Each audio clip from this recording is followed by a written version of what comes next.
Welcome to the Hobbycraft Kids Craft Club. We're going to show you how to make these really simple air dry clay fossils. Keep watching and we'll show you how to make them. You will need some air dry clay, some paint, a rolling pin, some small objects like toys, buttons and shells, a cookie cutter and some Mod Podge.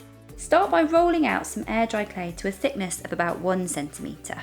Then take a small toy or whatever you want to print and press it firmly into the clay.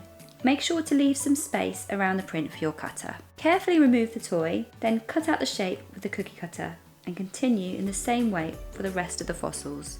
Remove the excess clay, then smooth the fossils with a little bit of water. Leave them overnight to dry. Then if you like, you can paint your fossils or just leave them natural. Finish with a slick of Mod Podge for a little bit of gloss. There are loads more crafts over on the Hobbycraft Ideas Hub, so make sure you check them out.